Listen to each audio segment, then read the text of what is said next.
Picture this, you have the information, motivation, and guidance to create a remote income that changes your life forever. But you don't have the money to actually get started. That was me in 2022 when I knew that selling on Amazon could be my one-way ticket around the world. And it worked. I started with $250 to my name, so I know exactly how to get this business up and running on a budget. Now look, starting Amazon FBA with $0 is impossible. I'll be completely honest. But it's more than possible to start finding success with $500 to $1,000 if you do it the right way. And in this video, I'm going to walk you through step by step the only way to create a successful Amazon FBA business on a budget. Remember, this getting started strategy is built on 4 years of experience. This video is for you to skip all of the hard stuff and to go from zero to success in the smartest way possible. So let's get into it. All right, so let's dive into it. And I want to try to be as concise as possible. And every part of this entire video is just as important to make it happen with starting on a budget. So we're going to walk it through step by step.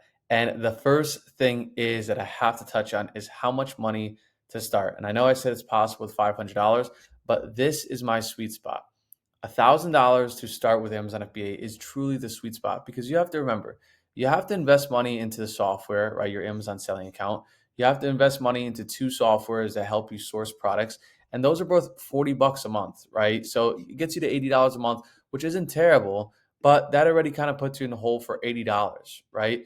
And of course, we have to invest our money in inventory because Amazon, when you invest money in inventory, that's what makes you money, nothing else, right? So if I invest $1,000 into inventory and it pays me a 30% ROI, that's $300 in profit, right? So if I start with anything less, like let's say $200 or $250, which is what I started with, and to be completely honest and transparent, starting with $250 is nearly as impossible. It's so dang hard because your margin for error and your room for error is very, very small. You have to almost be perfect. You have to find really high ROI products, which is very hard in the early days, especially to make it work out. But with that $1,000 number, you're able to move your inventory into 3 to 4 products, test to see what works, then reinvest the money into the top ones, and then grow and grow a catalog, right? Because over time, after a month or 2 months, this 1,000 becomes 1,300, and then eventually becomes 1,600, and then it compounds, right? That compounding interest, where now you have 2,000, then 3,000. And it's literally what happened for me, right? So I started in June 6th of 2022, and I had $250 to my name, $250 to invest into Amazon. Now, I found a few really good high ROI products. Maybe I was lucky, maybe just because I spent all day sourcing 24/7. But by the time I was in the following year, I had about $30,000 to $35,000 in cash into the business that I was reinvesting into other products. And then you could see how it compounds more and more. And that's how I was able to hit, $30,000 a month, $50,000 a month. And now at this point doing, 6 figures, $100,000 a month. So this is very, very important to start. How much money to start with, and it gives you a really good perspective when you're starting with your budget, okay? Because we're focused on a budget here. Now, which business model? This is important because what you see online with Amazon, maybe you've never heard of it, or maybe you have some information on it. It's about how does it actually work. So I'm going to explain each one of these models really quickly and then say which one is the best to get started with. So this business model called OA, right? That's what it stands for in Amazon. Online arbitrage is what it stands for. It is essentially just buying everyday name branded products like CeraVe, anything, water bottles, or like popular creams, popular beauty care, popular pet care, like Milk-Bone, whatever it may be, buying them from a retailer and selling them on Amazon at a higher price. Literally just buying for 20, selling for 40, or selling for 45. And then more inventory and more money in the business allows you to buy more products and diversify your catalog and grow it. So in the beginning with OA, you're just buying from everyday retailers like PetSmart, like Walgreens, like CVS. I don't recommend Walmart or Target, but there's no entry to barrier. You don't need a business, a permit, a license, anything crazy like that. And if you're overseas in other countries, you just buy from your everyday name retailers that probably supply every single consumer in the world, right? Because at the end of the day, you're a consumer for these companies. They're not looking for you to be some B2B or business company, which I'm going to talk about in a sec. But it's a very simple business model to start with. All you're doing is opening up a selling account, professional selling account, and you're buying products at a profitable price and selling them on Amazon and doing it month over month and expanding your catalog. Okay, so that's OA. Now, as far as wholesale, this is a little bit more B2B relationship and it requires you to have some money. So this $1,000 number to start with, this is impossible to start with for wholesale, right? Because a lot of these wholesale suppliers, which it's similar to OA, but it's a little bit more business savvy, they require you to invest thousands of dollars into inventory because for you, you're one of their clients, right? And they want to have a good, sustainable client that they can work with month over month. And if you're spending $100 with them or $200 with them every single month or whatever it may be, they're not going to be as happy with you as a client. So a lot of these wholesalers have minimum order quantities. It might be 1,000, 2,000, 3,000 on specific products and whatnot. But it's good because it's consistent and it's a really good business. And you just work directly with the business. You don't have to worry about anything else. And you just buy every single month or every other month, whatever it may be, to reinvest to stay in stock and whatnot. And you're doing basically the same process as OA. It's the everyday name branded products, but you're spending a lot more money up front. And to do that, that hurts your learning curve because now you're not able to invest by making mistakes and taking risk. Because if you invest $1,000 into all of your inventory with a wholesale product and it doesn't go as well as you expected, and maybe didn't make money or even lost a little money, well, now your entire investment took a month or two to learn that it didn't work out. When with OA, you can buy 4 or 5 products and learn within a week or 2 weeks if it sells well or doesn't sell well. It's a much easier way to learn and grow quicker and compound the money and stack the money on top of each other. Okay. Now, lastly, this last business model, which maybe you've heard about, is private label. And essentially, you as the Amazon seller are just creating a brand, buying from Alibaba, from China, putting your trademark and your label on it, and you're shipping your inventory into Amazon, and you're hoping that customers, start to build up attraction on the marketplace. You have to do the title optimization. You have to be good at marketing. You have to learn how to, make really good pictures or do advertising, whatever it may be. And obviously, as you can tell, this also requires a lot of money and is very capital intensive. And it also requires some savvy skills, which is kind of hard because you're just creating a brand, but you're hoping that the demand is there on Amazon, which creates a really big hurdle and a bottleneck for many people who are just starting off. So based off those 3 responses and answers of how the business is, you're going to probably come to the conclusion that, okay, OA is the best business model to start with because it's kind of self-explanatory, no-brainer. You can open up a seller account tomorrow, and if you had the information, you could start buying products literally the next day and just having inventory ready to be sold at Amazon within 2 to 3 weeks, which is an awesome, advantage of the business model. With wholesale, there's a bigger entry to barrier. You need a tax permit, you need a business, you need to show your proper company, you need to have space to send all the inventory, right? Good prep center, whatnot. But it's a very big entry to barrier and whatnot. And the private label is just entry to barrier on a different level. You really have to have some knowledge and skills to really get into private label and make it successful. And there's so much risk with this business model because there's no proven demand. With these 2 business models, at least there's just data right in front of us, right? It's not about following the trend or which products are doing well. You're just looking at the data. Okay, this product sells 200 times a month, which I'm going to show you pretty soon, don't worry. Or this product sells 100 times a month. Great. Now I'm going to buy 30 units and watch it sell. With private label, you have no data. You don't know if it sells 100 times, 1,000 times, or 0. You might have no marketing. It might not work at all. So if you invest $3,000 into inventory and you never get a sale, that's a $3,000 loss, which is terrible, right? And that's kind of where you can hear like, well, I didn't make money. It was because maybe it's not the right business model that you got started with, okay? Now let's dive into the last, one of the most important parts of this is key rules to live by when getting going with Amazon FBA. And I'm going to type these out, okay? First one is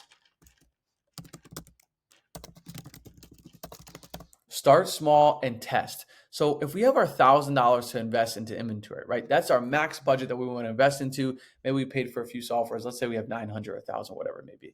You don't want to invest all $1,000 of inventory into that one specific product. You want to invest that inventory into 3 to 4 to 5 products, right? Maybe even just 3. And that way you test which products perform the best. And then you take that other money that you invested into these products and put it back into the winner. That's how you build a bigger and better catalog, because then you have one really good winner and then you cut the fat of the bad products and then invest more money into the winner. And that's what I did in the early days, right? I know I got a little bit lucky with some discontinued products and whatnot and some products that were in high demand, but I invested into a few different products. One was a really big winner. And I said, okay, let me just break even, sell through my inventory on these because they still sold because I read the data and whatnot. And now let me just put all that money back into the top winner.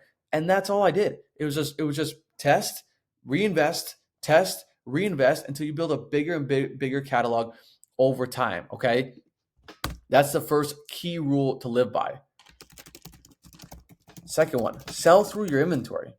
this one might seem self-explanatory. Like, yeah, of course I want to sell through my inventory. That's how I make money in Amazon. But no, you would be surprised how many times people go and don't understand the process of actually just like, finding high quality listings that have a lot of volume and less competition. That's going to be the third key rule. But if you go on listings where they don't sell a lot of inventory every month, maybe 20 units or 30 units, and I'm going to show you an example right here, and you go to sell that inventory and it never sells, one, you're hurting your learning experience, and two, you're not making any money, right? So it's terrible that now, as a new beginner seller, you're trying to invest money to learn and make money very early on. And by having slow moving listings that only sell 20 or 30 times a month, well, now you're not able to sell through your inventory. It becomes dead inventory and you don't have any experience. That's one of the biggest things that I did when I first started that I never messed up on, was always testing high moving products that sold very well, 500 times a month, 1,000 times a month, 900 times a month. And it was critical because I was able to sell my inventory, even if it was for lower ROI, but understand, okay, this is how Amazon works. This is what didn't work well. This is what worked well. Let me double down and do this instead. But if I set my inventory into Amazon and nothing was happening, I would just be sitting, waiting around like, okay, I need my money back in my bank account so I can buy more money, more inventory. So it's important to sell through your inventory, right? Now, here's a massive one. Don't compete with massive sellers. And with Amazon, it's a marketplace of millions and millions of third-party sellers, right? Just people like you and I. But there's also sellers who've been doing this for 15 to 20 years. They have warehouses across the US, warehouses across the world, and they're really massive on the marketplace. And Amazon always favors the big sellers in the business, right? So if you try to go on a listing and one seller is there with 1,000 units in stock, and maybe it sells 300 to 400 times a month, and you try to compete with that seller, you will get no sales. I guarantee you, I'm telling you guys from hard learned lessons. Literally, I've been on so many Amazon listings in my early days that I didn't realize that it wasn't good to compete with big sellers, that I'd have inventory, maybe 20 or 30 units, try to compete with them or try to get sales, and I'd get zero sales literally for forever until I just dropped the price to basically a loss. So don't compete with massive sellers. It's never worth it. Trust me, all right? Now, number 4, this is also a critical one. And this can't be a shrug your shoulders moment, because trust me, learn, and specifically the data. Like I said, when you read the data in Amazon, you look at the product, you look at the potential software and say, okay, this is how many units a month it sells. This is what price it sells at. This is my competition right in front of me. If you make blind guessing of not knowing how well it sells, who else you're competing with, you're going to fail very early on. And that's regardless if you have a big budget or a small budget. But especially if you have a small budget with $1,000, you have to make such, not perfect, but really quality buys in the early days to make that money grow higher and higher, right? So if you're investing $1,000 into inventory and you buy 2 products, let's say you stay diversified, you followed step number 1, the rule number 1, but you didn't understand how to read the data and you're competing against big sellers, or maybe it didn't move very well. Well, now what? Now we have no inventory selling through at Amazon, and it's basically becoming a failure, right? Because now it's like, well, I don't understand how to read the data. I don't understand how to network with anybody. And why is this not working? But by investing in education, literally from YouTube videos, right? Just watching YouTube videos that I have here, I post one every other day. And I'm sure a ton of other people online post YouTube videos, by just understanding what works and what doesn't work is huge. All right. Big one. Number 5. Now, here we go. Working in categories that are low return rates. All right. And what do I mean by this? If you go to sell clothes or shoes on Amazon, the return rate could be 30 or 40%, even higher during the holiday months, right? And when you buy a product that is 30% ROI or 25% ROI, and you get half your products returned, you're actually losing money by selling on Amazon. You're losing money by selling these products, right? So I never worked in those categories like clothing or shoes or anything like that, because of the return rate and because of the chaos with all of the other sellers competing there, because that's where all the competition goes. I mean, you probably could have guessed it, but that's where all the competition goes. And I don't work with any returns. My return rate in my Amazon business is 1%. So I barely even see it. It barely even affects the business. But with people who sell clothing and shoes and all like that, the returns are detrimental to the business. And by doing that, your $1,000 will continue to go down and down and down over time, while you think you're getting, oh, great, I'm getting $3,000 in sales every month or $2,000 in sales. But now I really don't have the money, right? I'm just, leveraging, credit cards and whatever it may be. It becomes chaotic. So this is huge, getting out of the return rate getting out of the returns category, working with healthcare, working with pet care, working with tools or replenishable products that, grocery products are great. Over-the-counter medicine is great, anything like that, but avoid these products like clothing and shoes. They will kill your business. All right. Now, I want to give you guys a prime example here on an Amazon listing, what I mean by some of the things that I've been talking about. Okay. So here we are in an Amazon listing. And now right away, you can see how many times a month this product sells, which is 1,000 times a month. That's really good on the selling count, right? A lot of sellers sell something that's 100 times a month or 200 times a month. So 1,000 times a month is really, really good. Believe me. All right. But more importantly, we want to look here in the data. So remember I talked about how there's some softwares that are necessary and essential to sell on Amazon. Well, here's one of them, and it's called Keepa, Keepa. Look it up. There's tons of video of it online. It's $20 a month. And this data is going to tell us everything we need to know about the pricing, the volume, and the competition, right? I know it might look a bit scary right here, but it's not. It's very straightforward, really, really easy to tell. But here's one of the biggest things that I wanted to touch on. And it's right here. It's the volume. How many times a month will this listing sell? All right. And this product sells 1,000 times a month. Okay. Of course, we have to look at competition. If there's big sellers, how many sales would we get every month? Because it's not going to be 1,000. And probably it'd spend thousands of dollars in inventory, even if we try to do that. But we want to look at how many times a month it sells. And this listing sells very, very well. Like it says, 2,000 times a month right here. Okay. And now it's at 1,000 times a month, but that was a few months ago and whatnot. But if we were looking at data and the listing was selling 100 times a month or 50 times a month, and let's say it was a low selling product like $20 or $15, you would be fighting for such a small fish in a small pond. It would not even be worth it. But instead, fighting for something that has 1,000 sales per month, even if a massive seller comes on here and you have to drop your price, you'll be able to sell through your inventory.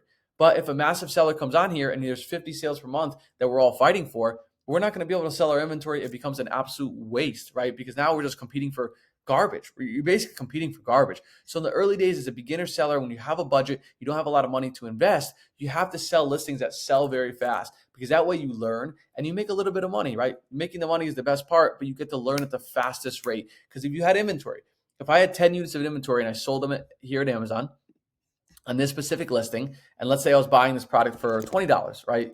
Or maybe let's say $22. Buying for 22 and I'm selling it for almost $40, which is a good profit and whatnot. And let's say I only bought 10 units. I'm going to scroll down here on the software. And it tells me that, okay, I bought 10 units and I sold 10 units, $64 in profit. Great. I spent $220 in inventory. I made $400 in sales and I made a little bit of money. But the most important thing is that inventory would sell literally with less than a week. It would sell like within a day or two. So by learning that quickly, okay, wow, this listing sells very well. Let me restock it and put a lot more money into it. That knowledge is so important in the early days and getting started with a budget, because that way you can test bigger and have more variety and understanding of what works. So that's a big prime example that I wanted to show you guys to end things off on how important it is to read the data and seeing what works and how fast everything sells. All right. So there we go on getting started with a budget on Amazon. I got you some tips as well as what you should start with and a prime example of some listings that you should target and whatnot. And there you go. Let me know if you guys like this video. Please like and subscribe. I'll be making these videos every other day, like I said, and I'll continue to get you guys more information to start your journey to create a remote income to, run this business around the world. So there we go.